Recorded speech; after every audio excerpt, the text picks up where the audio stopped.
Air India के 2 और pilot dope test में पॉजिटिव पाए गए हैं। ये इस वक्त की ताजा खबर आ रही है। प्रारंभिक डोप टेस्ट में 2 पायलट पॉजिटिव पाए गए। फाइनल रिपोर्ट तक दोनों पायलट को ड्यूटी से हटा दिया गया है। फाइनल रिपोर्ट आने में 24 से 48 घंटे लग सकते हैं। अब तक 300 से ज्यादा पायलट्स का डोप टेस्ट कराया गया है। एयर इंडिया ने पायलटों के डोप टेस्ट के निर्देश दिए थे और टेस्टिंग में ये बड़ी जानकारी सामने आई है। एयर इंडिया के 2 और पायलट डोप टेस्ट में फेल हुए हैं, पॉजिटिव पाए गए हैं। सोचिए आप, ये कितनी चिंताजनक बात है। पायलट्स के लिए जो दिशा निर्देश हैं उनका खुलेआम किस तरह से उल्लंघन करके यात्रियों की जान को जोखिम में डालने की कोशिश की जा रही है और ये लापरवाही कितने बड़े पैमाने पर हो रही है, इसका डोप टेस्ट से पता चल रहा है। क्योंकि लगातार ये सिलसिला शुरू हो गया है। डोप टेस्ट कराए जा रहे हैं तो पायलट डोप टेस्ट में पॉजिटिव पाए जा रहे हैं। अब तक जो जानकारी मिली है वो ये कि 300 से ज्यादा पायलट्स का ड्रग टेस्ट करवाया गया है। अब ताजा खबर ये आ रही है कि एयर इंडिया के 2 और पायलट पॉजिटिव मिले हैं। कुमार कुंदन हमारे साथ मौजूद हैं। कुमार, ये कितनी बड़ी चिंता का सबब, चौंकाने वाली जानकारी, 2 और पायलट पॉजिटिव पाए गए हैं डोप टेस्ट में, क्या पता चला है? देखिए, जब से दिल्ली फुकेट वाली घटना हुई है एयर इंडिया की, उसके बाद से काफी सजग हो गया है और ये पूरा का पूरा सिस्टम एक तरीके से कह सकते हैं कि टेस्ट को लेकर काफी ज्यादा एक तरह से कह सकते हैं कि सतर्कता और रिस्ट्रिक्ट भी हो गया है। तो अभी जो हमें जानकारी मिल रही है उस जानकारी के मुताबिक जब से ये दोबारा से टेस्ट की प्रक्रिया शुरू हुई है उसके बाद से 2 पायलट ऐसे हैं जो पॉजिटिव पाए गए हैं और फिलहाल उन्हें रोस्टर से हटा दिया गया है। रोस्टर से मतलब कि जो पायलटों का रोस्टर बनता है कहीं जाने और ले जाने का, उस रोस्टर से उन्हें हटा दिया गया है और डीजीसीए इस पूरे मामले पर आगे की कार्रवाई क्या हो सकती है वो कर रही है। पहले जो था समीर 10% रैंडम टेस्टिंग की जाती थी, अब जो है प्रैक्टिकली उस 10% को बढ़ा दिया गया है, जिसमें कई सारे पायलट का टेस्ट जो है वो डेली बेसिस पे हो रहा है और उसी में 2 पायलट ऐसे पाए गए हैं। समीर, बहुत शुक्रिया कुमार आपका इस ताजा जानकारी और अपडेट के लिए। आगे बढ़ते हैं और बात दूसरी बड़ी खबर की करते हैं। सावन के तीसरे सोमवार और साल में एक बार नाग पंचमी पर खुलने वाले मंदिर में भगदड़। उज्जैन के महाकाल मंदिर परिसर में मौजूद नाग चंद्रेश्वर मंदिर में दर्शन के लिए श्रद्धालुओं की भीड़ उमड़ी। आपको बता दें, साल में एक ही दिन, आज के दिन 24 घंटे के लिए ये मंदिर खुलता है और इस दौरान करंट फैलने की अफवाह फैली, जिसके बाद भगदड़ के हालात बन गए। इससे 13 श्रद्धालुओं की तबीयत बिगड़ गई है। 13 श्रद्धालुओं की तबीयत खराब बताई जा रही है, जिन्हें इलाज के लिए अस्पताल में भर्ती कराया गया है। 2 तस्वीरें आपको दिखा रहे हैं। भगदड़ के हालात मचे और पुलिस की तरफ से बैरिकेड्स लगाए गए थे, पुलिस की तरफ से इंतजाम भी किए गए थे क्योंकि सावन का तीसरा सोमवार है, नागपंचमी का दिन है, शिव भक्तों की भारी भीड़ रहती है। और नाग चंद्रेश्वर मंदिर की बात करें तो ये सिर्फ 24 घंटे के लिए खुलता है, तो बड़ी संख्या में श्रद्धालुओं की भीड़, सुबह से ही लंबी कतारें देखने को मिल रही थी और इस दौरान एक अफवाह फैली करंट फैलने की, जिसके बाद भगदड़ मची।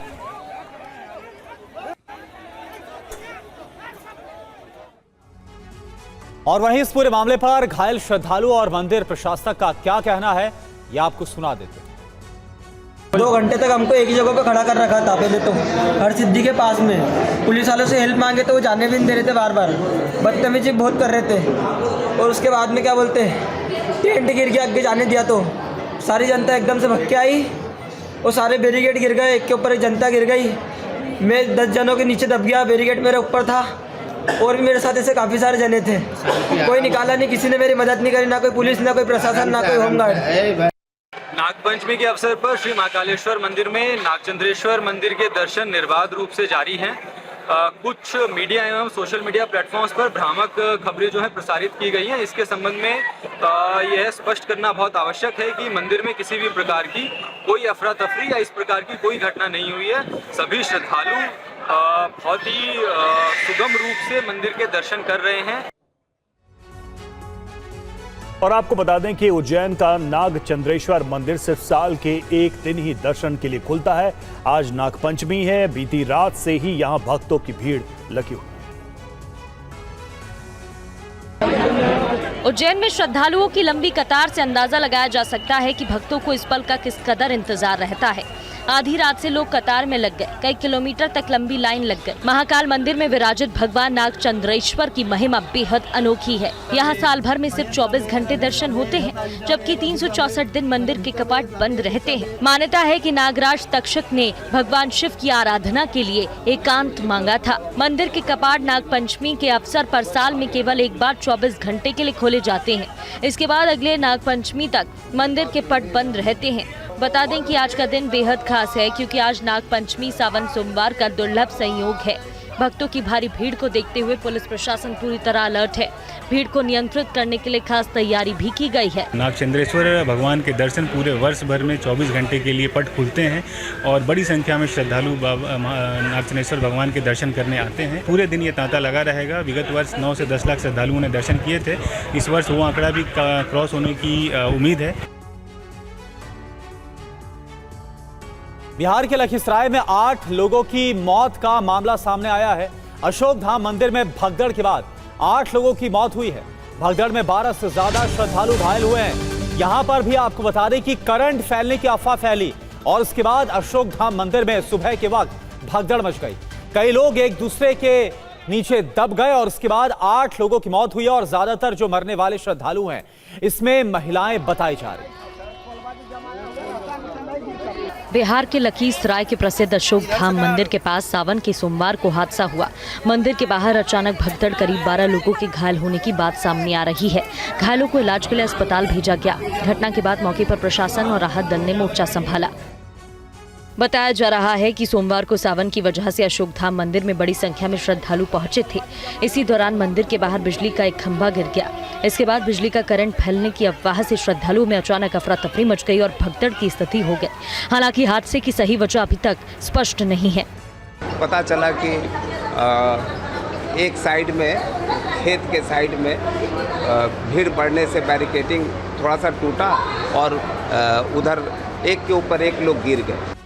हालांकि घटना के बाद स्थिति अब सामान्य है और श्रद्धालु शांतिपूर्वक मंदिर में जलाभिषेक कर रहे हैं। प्रशासन की ओर से पूरे घटनाक्रम की जांच जारी है। बिहार के कटिहार में कमला नदी में डूबने से 3 बच्चों की मौत हो गई। तीनों बच्चे सावन के सोमवार के मौके पर नदी से पानी लेने गए थे। देखिए रिपोर्ट। लखीसराय के बाद बिहार के कटिहार में भी बड़ा हादसा हो गया। यहां कमला नदी में स्नान करने पहुंचे 7 बच्चे डूबने लगे। बच्चों को डूबता देख आसपास मौजूद लोगों ने शोर मचाया। इसके बाद ग्रामीण और स्थानीय गोताखोर नदी में उतरे। काफी मशक्कत के बाद बच्चों को पानी से बाहर निकाला गया और कोढ़ा अस्पताल ले जाया गया, जहां डॉक्टरों ने जांच के बाद 3 बच्चों को मृत घोषित कर दिया, जबकि 4 बच्चों को बचा लिया गया है। बताया जा रहा है कि नदी से जल भरने और नहाने के दौरान ये 7 बच्चे गहरे पानी में चले गए थे। 3 मासूमों की मौत की खबर मिलते ही परिवारों में कोहराम मच गया। बच्चों की मौत से परिजन सदमे में हैं और उनका रो रो कर बुरा हाल है। घटना के बाद से इलाके में अफरा तफरी मच गई है। परिजनों और घाट पर मौजूद लोगों ने व्यवस्था पर भी सवाल उठाए हैं। उनका आरोप है कि सावन की सोमवारी पर नदी में बड़ी संख्या में श्रद्धालु पहुंचते हैं, लेकिन सुरक्षा के लिए कोई पुख्ता इंतजाम नहीं थे। लोगों ने घाटों पर सुरक्षा इंतजाम बढ़ाने की मांग की है, जिससे भविष्य में किसी और परिवार को ऐसा दर्द न झेलना पड़े।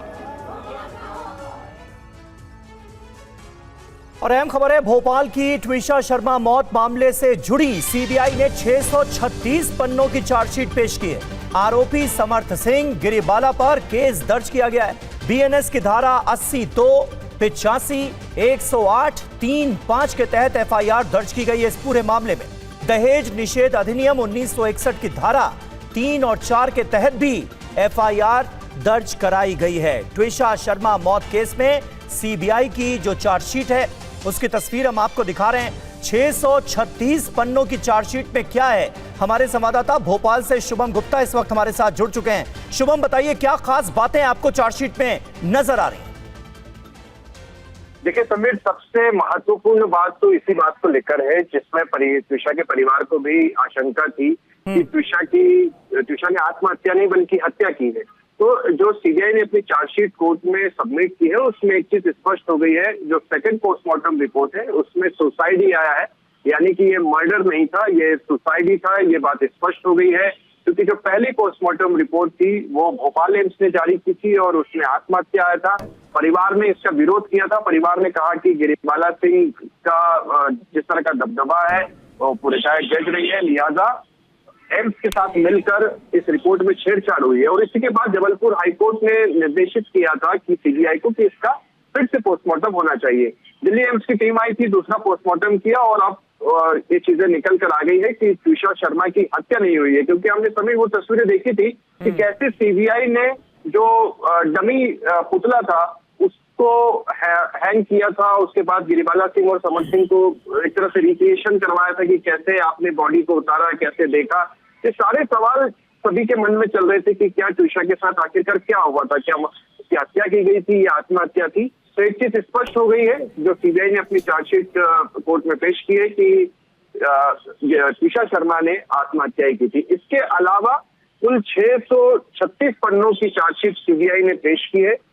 इसमें दहेज मृत्यु यानी डाउरी डेथ, जिसमें तकरीबन जो 7 साल के भीतर महिला की मृत्यु अगर सामान्य परिस्थिति में होती है तो वो जो धाराएं लगाई गई है। एक और जो धारा 85 लगाई गई है उसमें पति या जो पति के रिश्तेदार है यानी कि ये गिरिबाला सिंह है उनके द्वारा किसी तरह की कोई क्रूरता की गई हो, ट्विशा शर्मा को उकसाया गया हो, इस तरह की धाराएं जो है वो लगाई गई है। ठीक है, बहुत शुक्रिया शुभम, आपका बहुत शुक्रिया इस ताजा जानकारी और अपडेट के लिए। और अब बात झारखंड की करते हैं। रांची में जेएसएससी ऑफिस में सीआईडी की रेड, जेएसएससी सचिव सुधीर गुप्ता से पूछताछ चल रही है।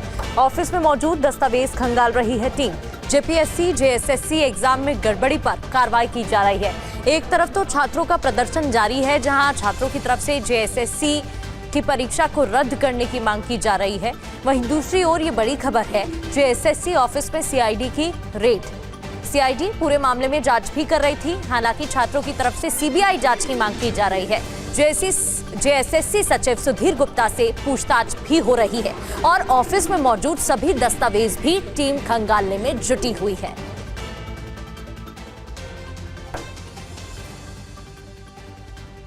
वहीं उत्तराखंड के कई जिलों में आज भारी बारिश का अलर्ट जारी किया गया है। वहीं राजधानी देहरादून में बाढ़ जैसे हालात हो गए।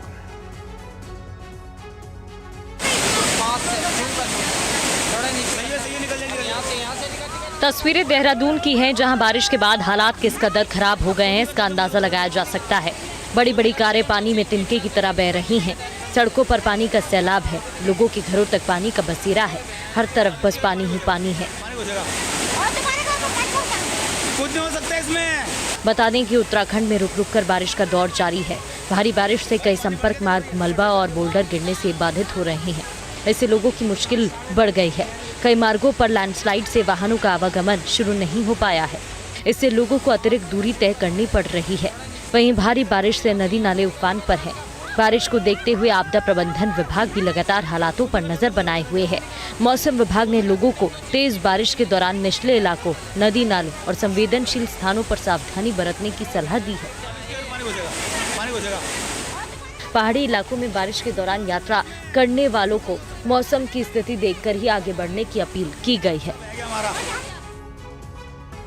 और यूपी के प्रयागराज में बारिश से करेली इलाके में जलभराव हो गया है। नाले का पानी कॉलोनीज में घुस गया है। बारिश ने एक बार फिर शहर की जल निकासी व्यवस्था पर सवाल खड़े कर दिए। पानी में डूबा ये प्रयागराज का करेली इलाका है, जहां देर रात से हो रही बारिश से हालत बिगड़ गई। करेली इलाके की कॉलोनियों और गलियों में कई फीट तक पानी भर गया। कई गलियां पानी में डूब गईं और लोगों को भारी परेशानी का सामना करना पड़ा। एनडीआरएफ की मदद से लोगों को सुरक्षित बाहर निकाला गया। स्थानीय लोगों के मुताबिक बारिश के बाद इलाके में जल निकासी की व्यवस्था पूरी तरह प्रभावित हो गई है। जॉर्ज टाउन इलाके में भी बारिश के बाद सड़कों पर जल भराव हो गया। जॉर्ज टाउन थाने में भी पानी घुस गया। समाजवादी पार्टी के अध्यक्ष अखिलेश यादव ने प्रयागराज में जलभराव को लेकर यूपी सरकार पर तंज किया। उन्होंने सोशल मीडिया के जरिए कहा कि इतिहास में नदियों के किनारे शहर और सभ्यताएं विकसित होने की बात पढ़ाई जाती है, लेकिन उत्तर प्रदेश की तस्वीर उलट है। आए दिन सड़कें नदी में बदल रही हैं। उन्होंने प्रयागराज की जल निकासी व्यवस्था पर भ्रष्टाचार का आरोप लगाते हुए कहा कि शहर की बेइंतजामी अब एक मॉडल बन चुकी है। प्रशासन लगातार हालत पर नजर रख रहा है। लोगों ने जलभराव की समस्या के स्थायी समाधान और नाले की बेहतर सफाई की मांग की है। और वाराणसी में गंगा नदी का जलस्तर बढ़ने के बाद घाटों का संपर्क टूट चुका है। हालात को देखते हुए एनडीआरएफ की टीम अलर्ट मोड पर है और लोगों से भी सावधानी बरतने की अपील की गई है। जल स्तर बढ़ा हुआ है, जिसमें सड़क जाएंगे, गहरे पानी में चले जाएंगे। गंगा नदी की तेजी से बहती धारा की ये तस्वीर काशी की है, जहां गंगा नदी का जलस्तर लगातार बढ़ रहा है। जलस्तर बढ़ने के कारण घाटों का संपर्क टूट गया। गंगा का जलस्तर बढ़ने के चलते नाव के संचालन पर रोक लगा दी गई। हालात को देखते हुए प्रशासन अलर्ट है। बढ़ते जलस्तर को देखते हुए सुरक्षाकर्मी नदी के बीच नाव से लोगों को आगाह करने के लिए मुनादी कर रहे हैं। किनारों पर ही स्नान करें, जल स्तर बढ़ा हुआ है, जिसमें सड़क जाएंगे, गहरे पानी में चले जाएंगे। आप लोग किनारों पर ही स्नान करें, किसी भी प्रकार की लापरवाही ना करें। और जगह जगह गड्ढे बने हुए हैं, चौतरे बने हुए हैं। आप लोग चौतरे के नीचे जाएंगे तो 20 फीट एकाएक गहरे पानी में चले जाएंगे। जलस्तर बढ़ने से कई घाटों पर सीढ़ियां पानी में समा गई। इससे घाटों पर आने वाले श्रद्धालुओं, स्थानीय लोगों और नाव से आने जाने वालों को परेशानी हो रही। जलस्तर बढ़ने से घाटों पर सुरक्षा भी बढ़ा दी गई। स्थानीय प्रशासन हालात पर नजर बनाए हुए है। यूपी के मिर्जापुर में बारिश के बाद नदी का जलस्तर बढ़ने पर अधवा बांध के 6 गेट्स को खोला गया। कई इलाकों में जलभराव की वजह से लोगों की परेशानी बढ़ गई। तस्वीर यूपी के मिर्जापुर की है, जहां नदी का जलस्तर बढ़ने पर अधवा बैराज के 6 गेट खोल दिए गए। रात भर हुई तेज बारिश और बाणसागर नहर से पानी छोड़े जाने के कारण अधवा बांध का जलस्तर लगातार बढ़ रहा था, जिसके चलते बांध के गेट खोलने का फैसला किया गया। नदी का पानी आसपास के इलाकों में फैल गया।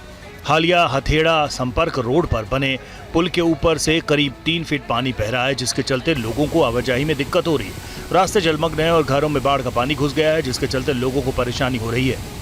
2 दिन से बारिश हो रही है, अधवा बांध खुला हुआ फटका है, 6 फटका खुला हुआ है, आवागमन बंद है। पुल के ऊपर पानी चल रहा है, पुल के ऊपर से ज़्यादा ही काफी मकानों में सब पानी घुस गया है। ये पानी बहुत ज़्यादा बढ़ गया है, हम लोग के घर में घुस गया। अधवा बांध के कितने गेट खुले हैं? 6 गेट खुले हैं, अभी 2 गेट खुलने की संभावना है। अच्छा।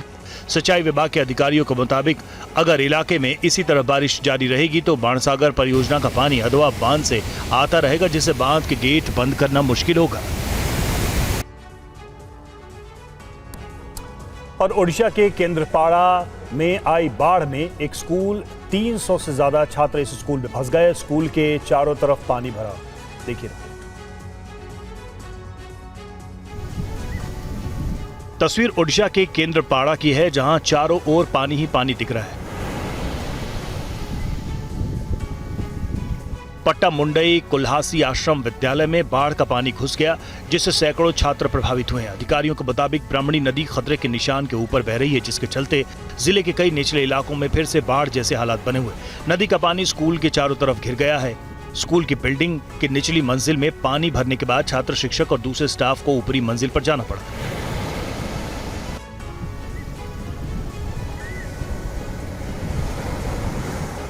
अब स्कूल के चारों ओर कई फीट तक पानी दिख रहा है, जिससे वहां फंसे लोगों का बाहर निकलना मुश्किल हो गया है। बाढ़ के प्रभावित इलाके में रेस्क्यू ऑपरेशन की दिक्कतें आ रही हैं। राहत सामग्री ले जाने वाले नाव चलाने वालों को भी नाव चलाने में मुश्किल आ रही है।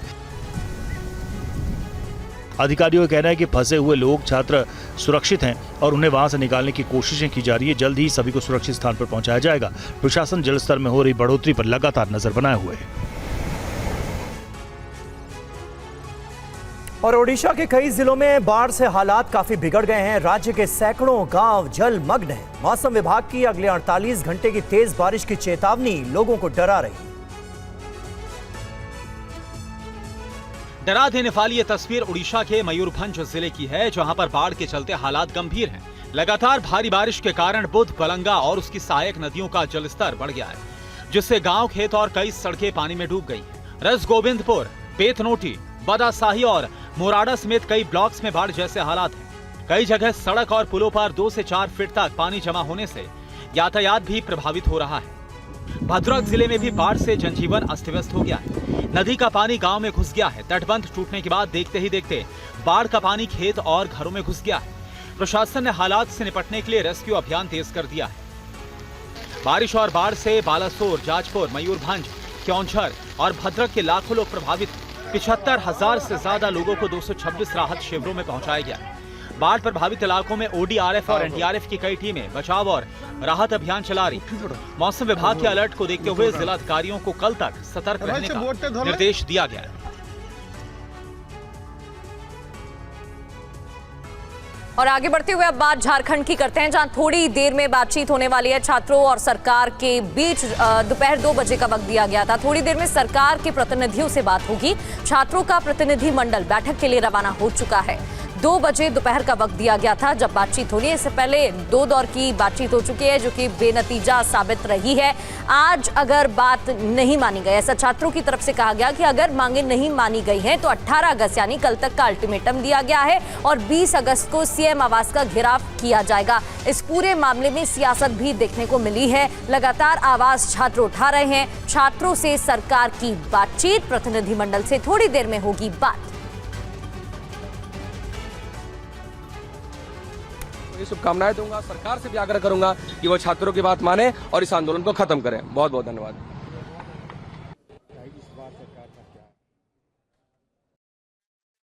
बिल्कुल हम लोग विश्वास के साथ जा रहे हैं कि आज जो सरकार की तरफ से जो डेलीगेशन है वो डेलीगेशन जो हमारी मांगों को गंभीर होते हुए हमारी सारी मांगों को मानेंगे। हम आपके माध्यम से सरकार से और उनके डेलीगेशन से बस यही कहना चाह रहा हूँ, हम किसी भी मांग पर समझौता नहीं कर सकते हैं। तमाम मांगे जो है सो हमारी अनिवार्य है, फिर चाहे CBI का मामला हो, फिर चाहे रद्द का मामला हो, ये जो है सो झारखंड के तमाम छात्र नौजवानों को मांग है। खबर राजस्थान के अलवर से है। यहां पर स्कूल की जर्जर इमारत और बदहाल शिक्षा व्यवस्था को लेकर शुरू हुआ छात्र प्रदर्शन अब तूल पकड़ चुका है। विरोध कर रहे छात्रों के साथ अब CJP कार्यकर्ताओं ने भी मोर्चा खोल दिया।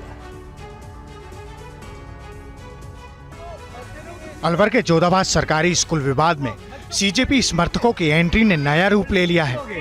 80 साल पूरे होने वाले आजाद हुए और अभी तक हमारे स्कूल ठीक नहीं हुए। विश्व गुरु कैसे बनेंगे हम लोग? हैं? विश्व गुरु बन रहे हम लोग तो पूरी दुनिया में हमारा नाम हो रहा है बहुत ज्यादा। बस दुनिया हमारे स्कूल ना देख ले। सरकारी स्कूल में जर्जर भवन की छत गिरने के बाद से ग्रामीणों में आक्रोश है। गनीमत रही कि हादसे के वक्त बच्चे बाल बाल बच गए। हालत तब नियंत्रण से बाहर होने लगी जब स्कूल के बच्चों ने जर्जर स्कूल की मरम्मत को लेकर विरोध शुरू किया और अब तो इन्हें CJP के समर्थन भी मिल रहा है। अब आप लोग 6 महीने का तो चलेगा नहीं, हम यहीं बैठे हैं। आप हमें बताइए कितना जल्दी इसको ठीक कर सकते हैं। जिला शिक्षा पदाधिकारी और स्कूल प्रिंसिपल से बातचीत का दौर जारी ही था कि माहौल अचानक गर्म हो गया। कुछ लोगों ने आपस में या विरोध में प्रदर्शनकारियों के कपड़े फाड़ डाले। हालांकि स्थानीय पुलिस ने तुरंत स्थिति को काबू में किया और CJP कार्यकर्ताओं को शांत कराया। लखनऊ के जयप्रकाश नारायण सर्वोदय बालिका विद्यालय की छात्राओं का गुस्सा फूट पड़ा। स्कूल में शिक्षकों की कमी और बदहाल व्यवस्था के खिलाफ भारी बारिश के बीच सड़क पर उतरकर प्रदर्शन किया। सड़कों पर छात्राओं के विरोध प्रदर्शन की ये तस्वीर उत्तर प्रदेश राजधानी लखनऊ की है, जहां दावों में शिक्षा व्यवस्था को हाईटेक किया जा रहा है, वहीं हकीकत में बेटियों की बुनियादी शिक्षा के लिए भारी बारिश के बीच सड़कों पर बैठना पड़ रहा है। लखनऊ के पारा इलाके में जयप्रकाश नारायण सर्वोदय विद्यालय की छात्राओं का गुस्सा फूट पड़ा। छात्राओं का कहना है कि बोर्ड परीक्षा सर पर है, लेकिन स्कूल में शिक्षक ही गायब है। छात्राओं का आरोप है कि कई महीनों से स्कूल में फिजिक्स और केमिस्ट्री की टीचर नहीं है। पढ़ाई पूरी तरह ठप है और कैंटीन में मिलने वाला खाना भी बेहद खराब है।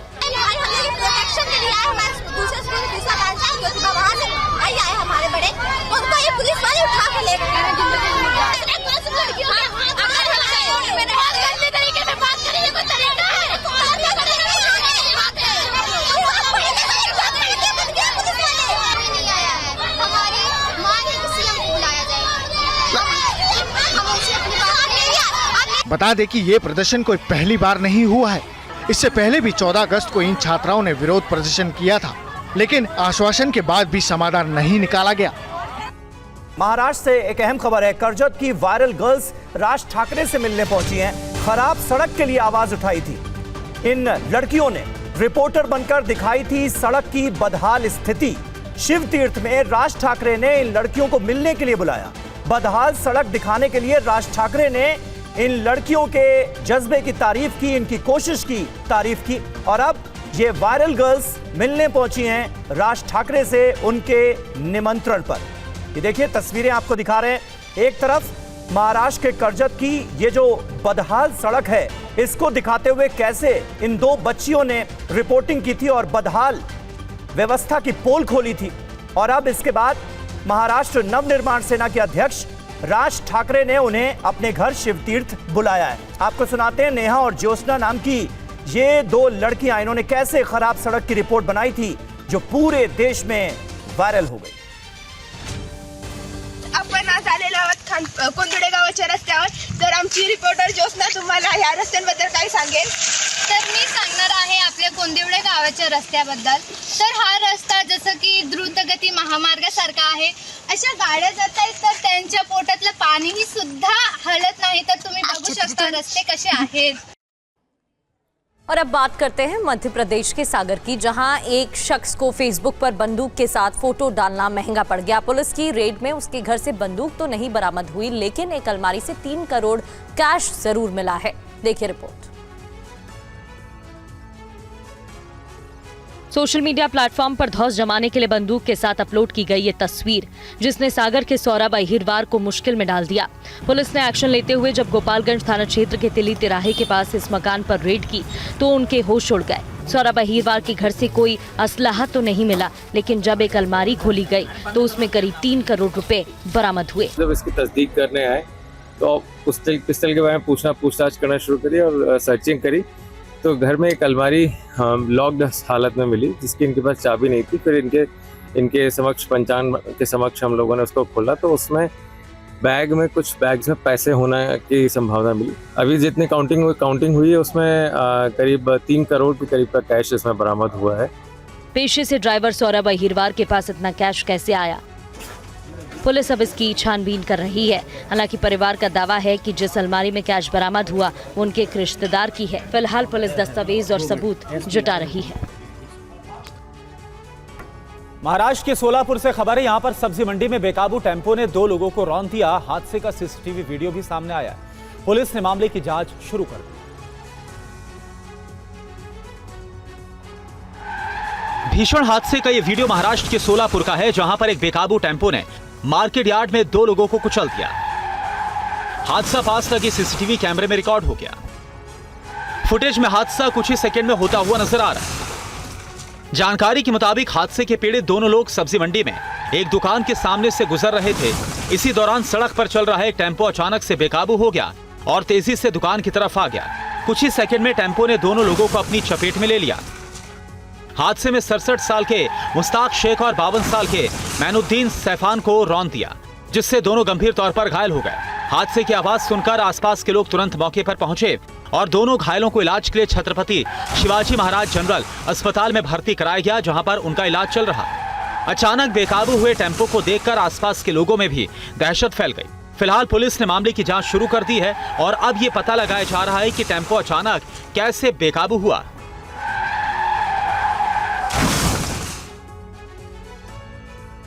और अब खबर एमपी के गुना की, जहां 2 पक्षों के बीच मारपीट और पथराव की घटना का वीडियो वायरल होने के बाद पुलिस हरकत में आई और मामले में केस दर्ज हुआ। पुलिस अब विवाद की वजह जानने और अभियुक्तों की पहचान करने में जुटी है। गुना के बमोरी थाना क्षेत्र में 2 पक्षों के बीच हुआ विवाद देखते ही देखते मारपीट और पथराव में बदल गया। वायरल वीडियो में आप कई लोगों को एक घर पर हमला करते देख सकते हैं। हालांकि ये अभी स्पष्ट नहीं है कि मोटरसाइकिल पर सवार होकर आए दबंग किस बात पर हमलावर हुए, लेकिन वायरल वीडियो में दोनों पक्षों के लोग हमलावर जरूर नजर आ रहे हैं। ग्वारखेड़ा गांव से मिल रही जानकारी के मुताबिक किसी विवाद पर कुछ लोग एक घर के पास पहुंचे और लोगों को चुनौती देते हुए गेट और घर की खिड़कियों पर लाठी डंडों से हमला शुरू कर दिया।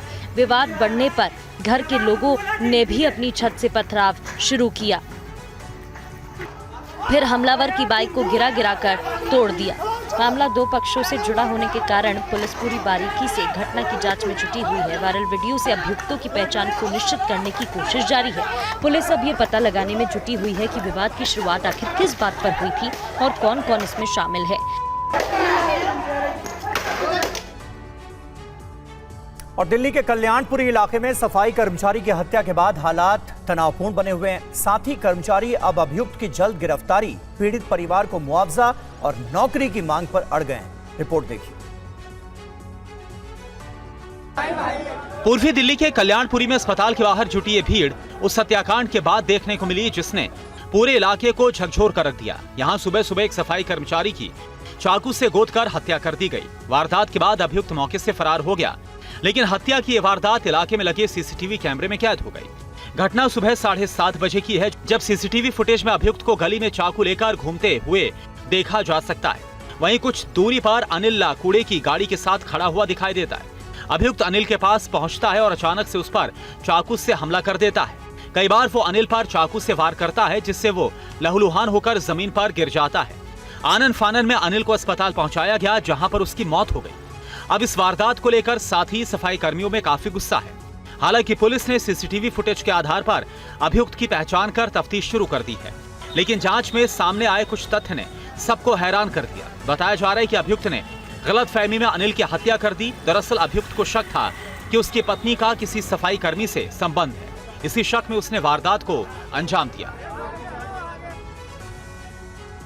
दिल्ली मेट्रो में एक महिला की चोरी छिपे फोटो लेने का मामला सामने आया। घटना येलो लाइन पर हुई है। मामले में एक CISF जवान को सस्पेंड किया गया है, जिस पर यात्रियों से हाथापाई करने के भी आरोप लगे हैं। दिल्ली मेट्रो में येलो लाइन पर ये गहमा गहमी और हाथापाई का आलम तब देखने को मिला जब एक महिला ने सुरक्षा में तैनात CISF के जवान पर चोरी छिपे उसकी फोटो लेने का आरोप लगाया। विवाद बढ़ा तो कोच में मौजूद लोगों ने एम्स स्टेशन के पास जवान का मोबाइल चेक किया और पाया कि उसकी गैलरी में महिला के कई फोटो मौजूद थे। यात्री ने बताया कि मामला तब बेहद गंभीर हो गया जब फोटो डिलीट करने को कहने पर जवान आग बबूला हो गया और हाथापाई पर उतारू हो गया। काफी देर कोच में गहमा गहमी हुई। इस बीच किसी यात्री ने पूरे घटनाक्रम का वीडियो सोशल मीडिया पर डाल दिया। फिर क्या, महिला यात्री की सुरक्षा का यह गंभीर मामला तूल पकड़ा तो मेट्रो प्रबंधन के भी होश उड़ गए। मामले की जानकारी मिलने पर CISF ने भी तुरंत एक्शन लिया और जवान को सस्पेंड कर दिया CISF ने कहा कि मामले को उच्च स्तर पर बेहद गंभीरता से लिया गया है। जांच में जो भी तथ्य सामने आएंगे उसके आधार पर सख्त से सख्त कार्रवाई की जाएगी। लेकिन अब यहाँ सवाल उठ रहे हैं कि जिस मेट्रो में महिलाओं की सुरक्षा CISF के जिम्मे है, अगर वही ऐसी हरकत करेंगे तो फिर सुरक्षा किसके भरोसे होगी? स्वतंत्रता दिवस के अवसर पर प्रधानमंत्री मोदी ने लाल किले से दिए अपने संबोधन में देशवासियों को दिमागी नक्सलियों से आगाह किया था। इस दौरान प्रधानमंत्री ने किसी का नाम नहीं लिया, लेकिन इस बयान पर देश की सियासत गर्मा गई। कांग्रेस के वरिष्ठ नेता और पूर्व गृह मंत्री पी चिदंबरम ने रविवार को एक बयान में कहा कि मुझे दिमागी नक्सल होने पर गर्व है। अब बीजेपी ने इसे लेकर कांग्रेस और विपक्ष पर निशाना साधा। विगत स्वतंत्रता दिवस पर प्रधानमंत्री श्री नरेंद्र मोदी जी ने एक बहुत महत्वपूर्ण और आज के परिप्रेक्ष्य में अत्यंत उपयुक्त विषय दिमागी नक्सल के विषय को उठाया। परंतु हम लोग इस विषय को लेकर आश्चर्य में हैं कि मात्र 24 घंटे के अंदर किसके दिमाग में नक्सली दिमाग था वो खुद ब खुद निकलकर सामने आ गया। पूर्व गृह मंत्री, पूर्व वित्त मंत्री और कांग्रेस के वरिष्ठ नेता पी चिदंबरम साहब ने खुद आकर कहा कि उन्हें दिमागी नक्सली होने पे गर्व है। यानी देखिए कितने आश्चर्य की बात है कि प्रधानमंत्री जी ने कहा और इतनी तुरंत प्रतिक्रिया हुई कि पूरे देश के सामने आ गया कि किसके दिमाग में नक्सल बैठा हुआ है और वह स्वयं गर्व की अनुभूति करने लगे। जम्मू में आज बीजेपी कार्यकर्ताओं ने उमर अब्दुल्ला सरकार के खिलाफ प्रदर्शन किया। विरोध प्रदर्शन में बीजेपी के सांसद, विधायक और कार्यकर्ता शामिल हुए। देखिए संवाददाता रमन सैनी की रिपोर्ट। भारतीय जनता पार्टी के जो कार्यकर्ता हैं वो यहाँ पर पहुँचे हुए हैं और जोरदार विरोध प्रदर्शन चल रहा है। पुलिस ने फिलहाल यहाँ पर बैरिकेडिंग कर रखी है और यहाँ से लगातार अगर आप देखेंगे तो कोशिश की जा रही है अंदर जाने की, लेकिन फिलहाल यहाँ पर अंदर जाने की इजाज़त जो है वो नहीं दी जा रही है। यहाँ पर बड़े पैमाने पर भारतीय जनता पार्टी के सीनियर पदाधिकारियों के साथ साथ में जो तमाम लोग हैं वो यहाँ पर मौजूद हैं और यहाँ पर कोशिश भी करेंगे। यहाँ पर देखिए आप सुनील शर्मा जो नेता विपक्ष हैं जम्मू कश्मीर विधानसभा में, सत शर्मा जो जम्मू कश्मीर भारतीय जनता पार्टी के प्रधान हैं, उनके साथ साथ में सांसद हैं और तमाम एमएलए जो हैं उन्होंने आज हल्ला बोल किया हुआ है। जहां तक आपकी नजरें जाएंगी यहाँ पर भारतीय जनता पार्टी के लोग जो हैं वो नजर आएंगे और एनसी सरकार से जवाब जो देने की मांग जो है वो लगातार की जा रही है और इन लोगों का स्पष्ट तौर पर कहना है कि किसी भी कीमत पर जो है वो अब उमर अब्दुल्ला सरकार की जो लापरवाही है या फिर काम करने का जो तरीका है उसे किसी भी तरीके से अब कबूल नहीं किया जाएगा। और महाराष्ट्र के लातूर में अंधविश्वास और काले जादू से जुड़ा एक सनसनीखेज मामला सामने आया है। पुलिस ने लक्ष्मी पूजा के नाम पर अघोरी पूजा की तैयारी करने वाले 15 अभियुक्तों को पकड़ा है। लातूर की उदगीर ग्रामीण पुलिस के शिकंजे में आई ये वही तथाकथित तांत्रिक और अघोरी हैं। गुप्त सूचना मिलने पर पुलिस ने जब रात के वक्त लातूर उदगीर रोड पर एक मकान के पास छापा मारा तो उनके भी होश उड़ गए। पुलिस के मुताबिक लक्ष्मी पूजा के नाम पर यहां एक 15 साल की लड़की को बहला फुसला कर लाया गया था। पुलिस के मुताबिक अभियुक्तों ने अंधविश्वास की ऐसी मायाजाल बुनी थी जिसके तहत नाबालिग लड़की के सहारे तंत्र मंत्र कर कथित तौर से पैसों की बारिश कराने की योजना थी। पुलिस की माने तो मौके से बरामद नाबालिग लड़की डरी हुई है। अभी वो कुछ भी बताने की हालत में नहीं है। फिलहाल उसका मेडिकल कराकर पुलिस ने आगे की कार्रवाई तेज कर दी है। पुलिस को मौके से तंत्र मंत्र और अघोरी पूजा से जुड़े कई सबूत भी मिले हैं। मामले में अभी तक 15 अभियुक्तों के खिलाफ पॉक्सो समेत कई संगीन धाराओं में केस दर्ज कर लिया गया है। पुलिस इस कथित अघोरी विधि के पीछे के नेटवर्क को खंगाल रही है। उम्मीद है कि जांच में कुछ और राज भी खुल सकते हैं।